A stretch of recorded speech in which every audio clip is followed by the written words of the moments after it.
Je viens juste de commencer. Vous savez, au cours de ses années de métier d'acteur, il n'est jamais allé à l'école d'art dramatique, donc il n'a pas une certaine façon de m'enseigner. M. Coxman. Que puis-je faire pour vous? Liam Neeson. Connu pour sa puissante présence à l'écran et ses rôles bourrés d'action, a une histoire personnelle bien plus complexe que les personnages qu'il incarne. Ayant grandi à Ballymena, en Irlande du Nord, dans le contexte turbulent des troubles, Neeson a été témoin de la violence et des pertes. Sa passion précoce pour la boxe s'est transformée en théâtre, ouvrant la voie à une carrière qui finirait par lui apporter une renommée mondiale. Mais derrière la caméra, la vie n'était pas aussi glamour. La tragédie a frappé en 2009 lorsqu'il a perdu sa femme, Natasha Richardson, dans un accident dévastateur, le laissant élever seul leur fils, Michael et Daniel. Des années plus tard, son fils aîné a partagé une vérité déchirante sur les luttes auxquelles Neeson a été confronté en privé. Quelle révélation pourrait être si profonde? Pour comprendre, nous devons d'abord explorer les détails de la vie secrète de Neeson. La jeunesse de Liam Neeson a été remplie d'expériences qui ont façonné l'homme qu'il allait devenir, à la fois en tant qu'acteur et en tant que personne. Né le 7 juin 1952 dans le comté de Ballymena, Antrim, Neeson était le fils de Bernard Barney Neeson, gardien d'une école primaire, et de Catherine Kitty Neeson, cuisinière. Sa mère est originaire de Waterford, dans le sud de l'Irlande, apportant une touche de ses racines à leur famille d'Irlande du Nord. Neeson doit son nom à un prêtre local, ce qui convenait à l'environnement religieux dans lequel il a grandi. Entouré de fortes valeurs catholiques, il avait 3 sœurs, Elizabeth, Bernadette et Rosaline, rendant leur maison vivante et bien remplie. Mais la vie à Ballymena n'était pas simple. C'était une ville majoritairement protestante et, en tant que catholique, Neeson se sentait souvent prudent. Il a un jour décrit se sentir comme un citoyen de seconde zone, mais a également déclaré qu'il n'avait pas été victime de discrimination directe dans son université technique. Ce mélange d'expériences l'a fait prendre conscience des complexités de l'identité et de l'appartenance. Neeson a réfléchi plus tard que son éducation n'était pas pleine de stéréotypes irlandais. Il n'y avait pas de beuverie ni de chants rebelles. Au lieu de cela, il a déclaré que la situation était beaucoup plus grise et moins dramatique que ce à quoi les gens pourraient s'attendre. C'est à l'école que l'amour de Neeson pour le théâtre a commencé. Il a fréquenté le St. Patrick's College de Ballymena de 1963 à 1967, où il a participé à des pièces de théâtre et développé une passion pour le théâtre. À cette époque, un autre intérêt s'empare également de lui, boxe.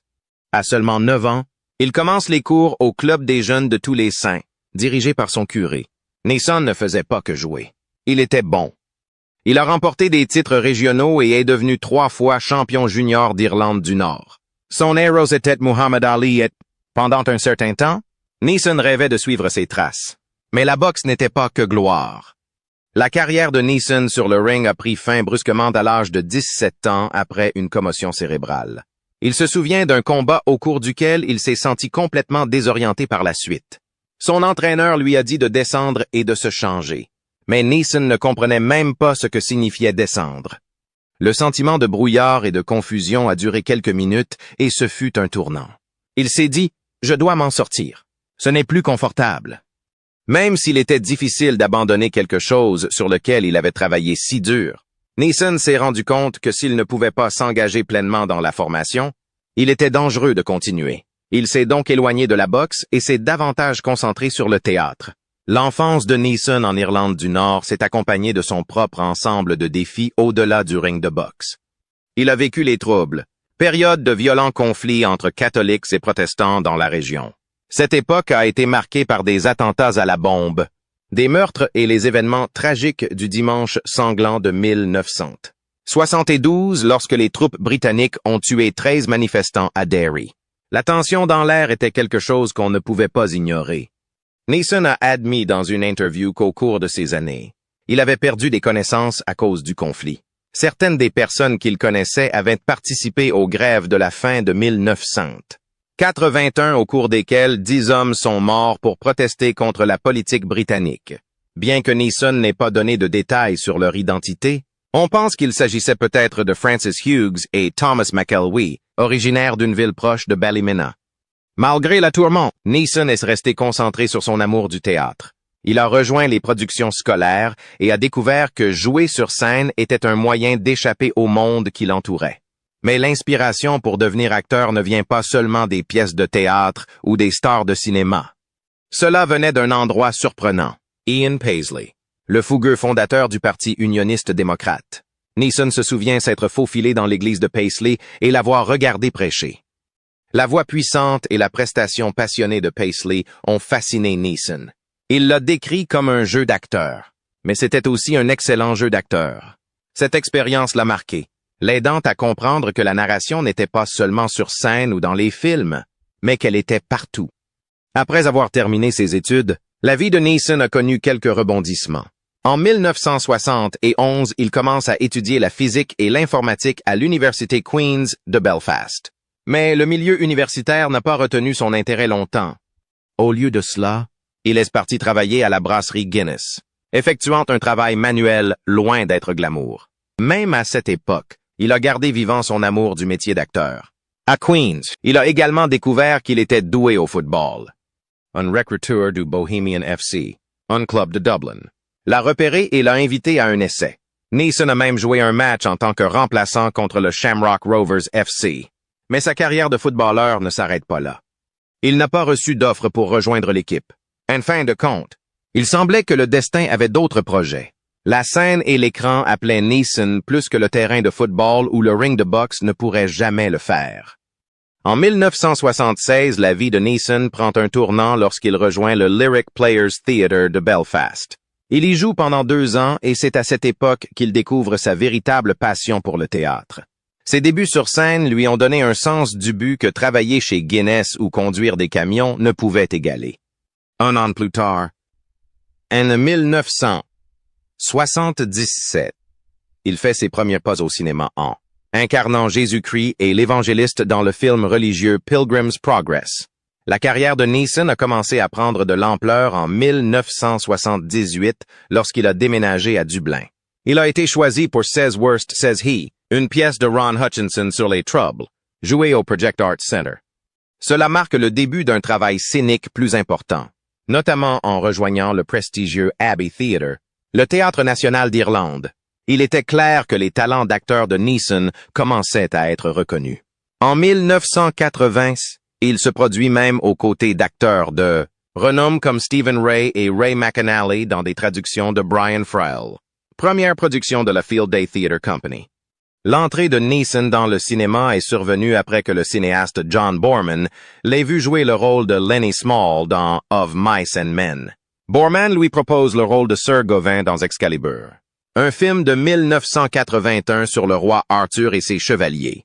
Ce fut un moment charnière pour Neeson, qui a ensuite déménagé à Londres pour explorer davantage d'opportunités d'acteur.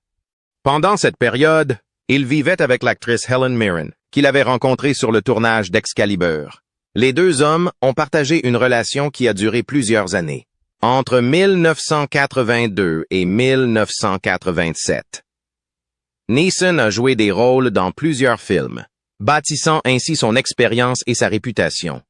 Il a joué aux côtés de Mel Gibson et Anthony Hopkins dans The Bounty, et a rejoint Robert De Niro et Jeremy Irons dans le célèbre The Mission. Ses rôles n'étaient pas des rôles principaux, mais il mettait en valeur son talent et ouvrait la voie à ce qui allait arriver.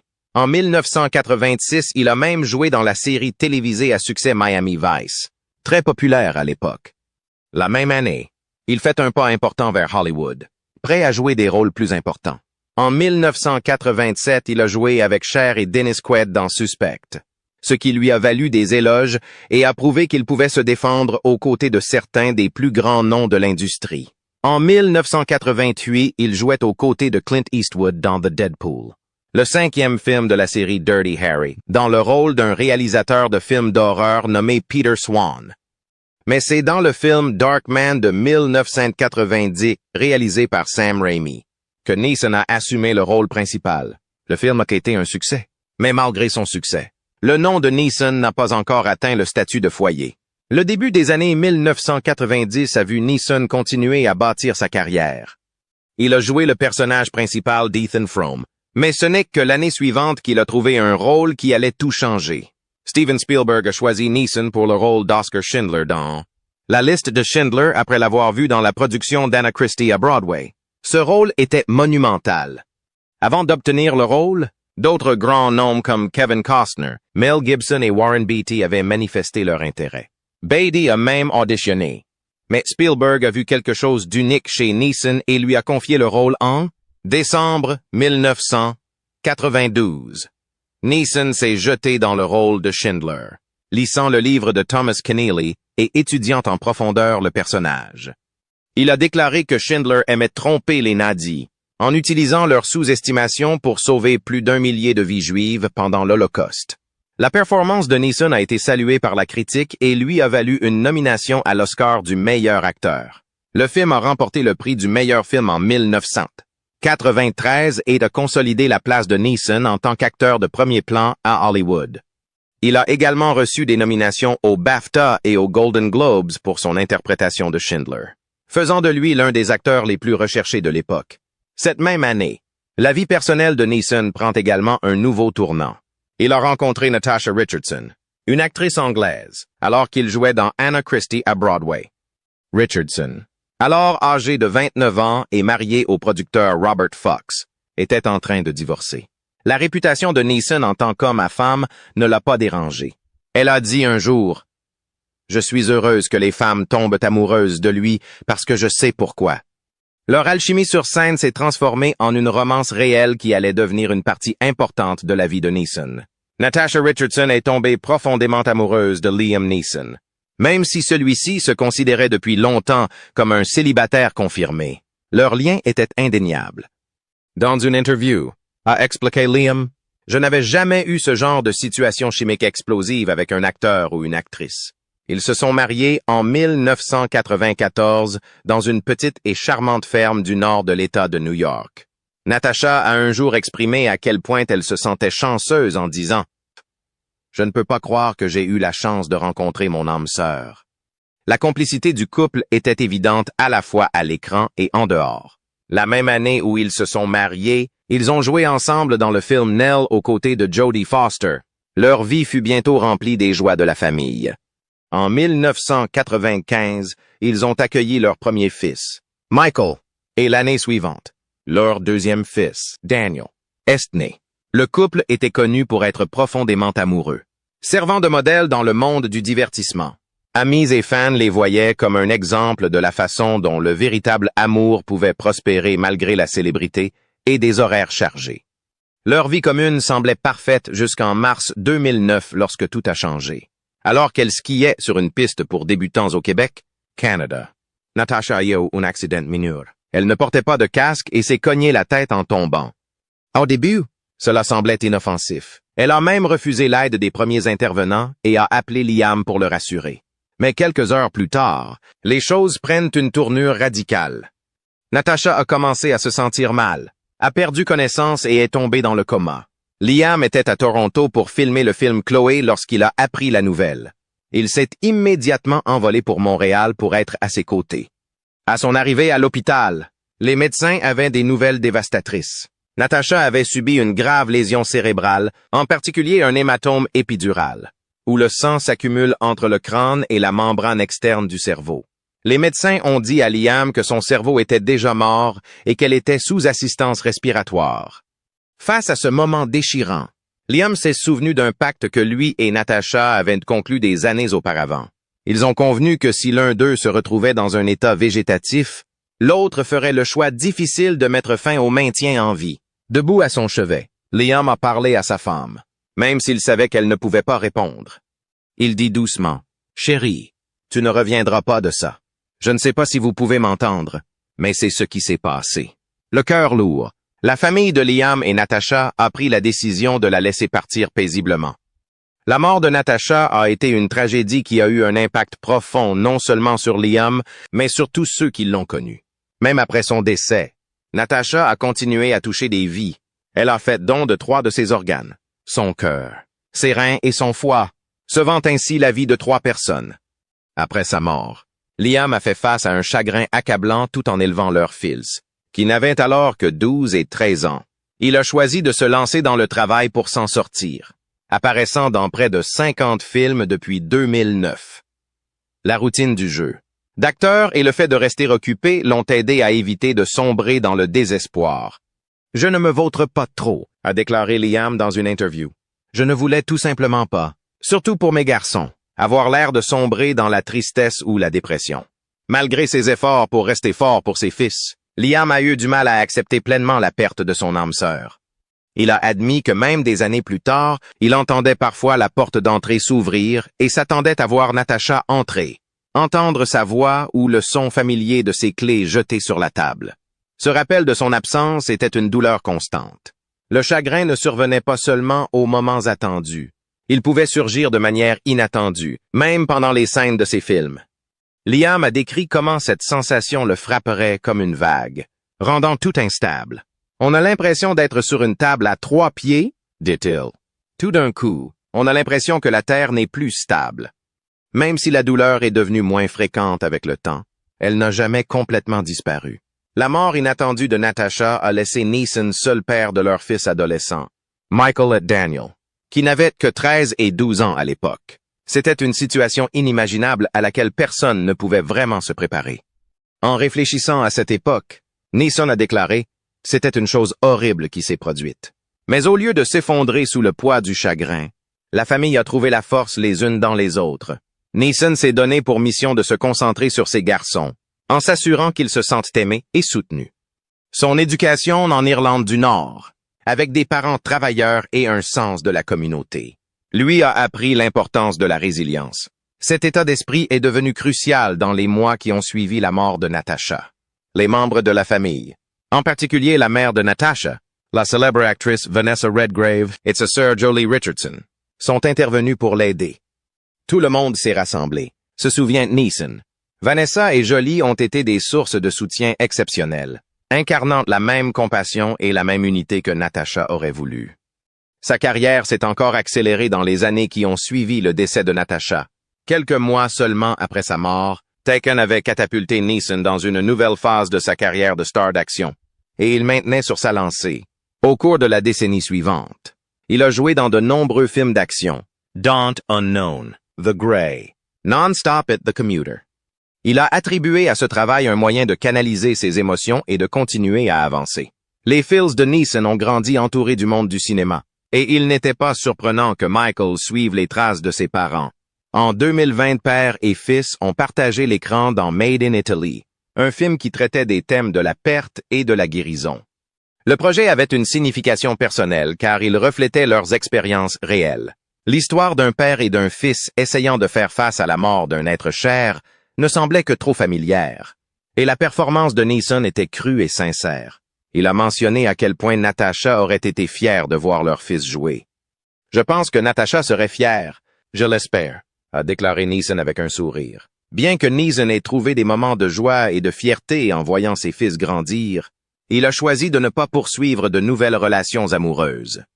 Son amour pour Natasha était inégalé et après une brève relation avec la femme d'affaires Freya Saint Johnston, qui s'est terminée au bout de 2 ans. Neeson a clairement indiqué qu'il ne cherchait plus l'amour. « J'ai dépassé tout ça », a-t-il déclaré au magazine People en 2024, bien qu'il y ait eu des rumeurs occasionnelles selon lesquelles il aurait des relations amoureuses avec d'autres. Neeson est resté largement seul. Il a mentionné être tombé amoureux de quelqu'un lors du tournage à Melbourne, en Australie, en 2022, mais cela ne s'est jamais développé davantage car elle était déjà parlée. Au fil des années, Neeson a trouvé du réconfort dans les moments plus simples passés avec ses fils.